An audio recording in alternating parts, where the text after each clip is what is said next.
Minutes here, Cam. If you don't mind, I'm going to go through Phil Steele's. We probably can't get through both sides of the football. Let's go through the offense, and I want to get your take on his placement of Miami. Okay. From just position. I've been traveling so much, I didn't even think to go check for Phil Steele's. Wow. I will make that run. I don't know about tonight. Well, soon, but yeah, go. Let's hit it. And my thanks to Phil Steele for one thing, because for 2 or 3 years he sent me one of these for free. And this season I ordered one. So what do you think happened? 2 arrived in the mail. So thank you, Phil. I would turn around and send that to somebody else if it was really worth the cost of turning it around. And so again, to Phil, before we get to the positions, to Phil Steele's point, much like what I do, he ranks the teams as he sees them from a talent and coaching perspective, minus the schedule first. That's his power poll. He has Miami as the 10th best team in the country. 10th, like most talented. And number 10 in his power poll. And then he has a ranking in which he applies the schedule. And so if somebody has a brutal schedule, a la Florida, who he has as he has Florida as the 19th best team in the country. But once you apply the schedule, he's got them ranked not even in the top 40 because the schedule is so tough. Yeah. So that's an egregious example, but that is one. So once we apply the schedule, actually he has Miami in exactly the same spot, number 10 in his final rankings. I mean, I think that's low with the combination. Yeah. So if you're starting with 10 on, talent and the dudes in the room, and then you have a schedule which is admittedly light for a championship contending team, and that can be division, conference, national, whatever you want to call it, right?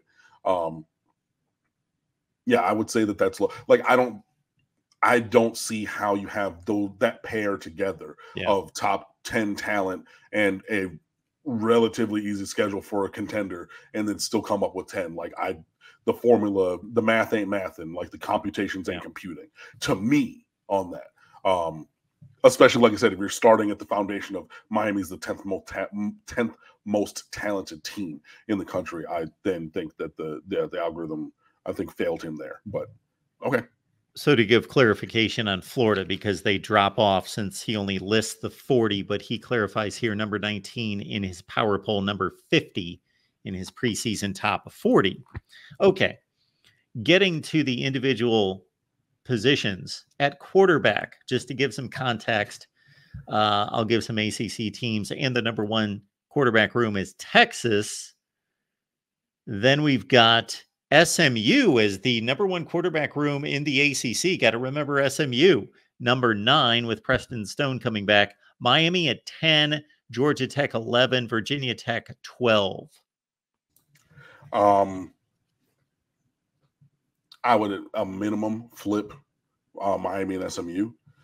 That's real speculative on Preston Stone. I'm high on Preston Stone. When he was a recruit, I said this is a guy who I would have liked Miami to recruit when Lashley was our coordinator. He's a SMU legacy, so I understand, and from the Dallas area, so I understand why he is there. And I think that he is a good player.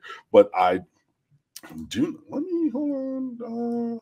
Preston Stone stats. So let me just look up really quickly. Last year. Yeah, but like, and I don't think he did that one time as opposed to, so he has 30 touchdowns and 7 interceptions, and he was just under 60% completions last year. So that's for his career, because he didn't really play before that. But Cam Ward in 2 seasons, 65.5% completions, 7.1, 48 touchdowns and 16 interceptions. I'm so sorry. Like, yes, there are more interceptions. Yes, there were probably more fumbles and everything. Yeah, no. And I know that they did get a transfer over there as well. So it's the quarterback room in total. but I think that the delta between Ward and Stone alone is enough to precipitate changing that that order at a minimum. But, I agree. Okay. At the running back position, Ohio State's number 1, North Carolina's 5, Miami's 7. I think top of the head, that seems pretty fair. Definitely want, I believe that this is a top 10 running back room. I know that, we've, had some attrition and some changes and additions and things like that. But yeah, being top 10, I think that's pretty reasonable.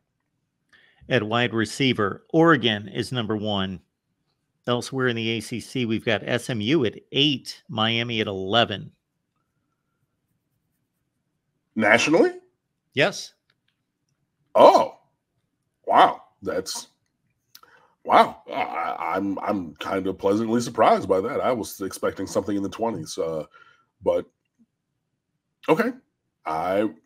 If they are able to play to that level or higher, I will be very happy. Like I said, I was not expecting anything that started with a 1 for the rankings nationally at wide receiver for this group. So, wow. All right. Let's get it.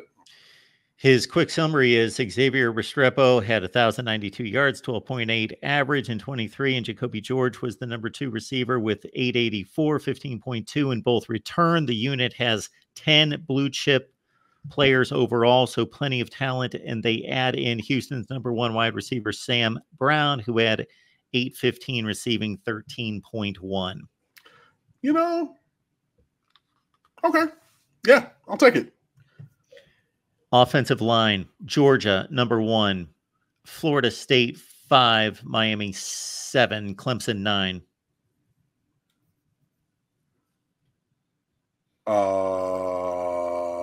Florida State 5 is questionable to me. Miami, I think, should be higher. I think that we've really built a very, very strong unit. Yeah, I was expecting top 5 at least for the offensive line. Here's a stat, though, for you, and this doesn't say everything. This speaks to depth, though. Florida State has 187 career starts returning, and Miami has 89. 187 versus 89. Yeah, true. I mean, you have that, but also you have, I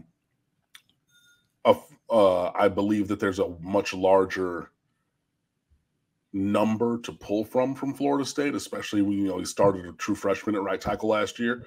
So like he started every game, but when you play 13, you can only play, it's out of 13 as opposed to, oh well, yeah, I've started like 60 games or 55 or whatever. Well, when the universe of that, the potential number grows, you can grow from there. And then Anez Cooper also being a youngster and everything. So that's interesting. I mean, hey, that's a hell of a lot of starts, but yeah, I don't know.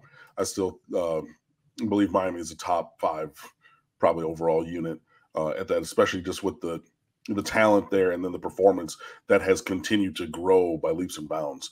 That was off the top of my head, but I will have to pick up the periodical myself and check it out.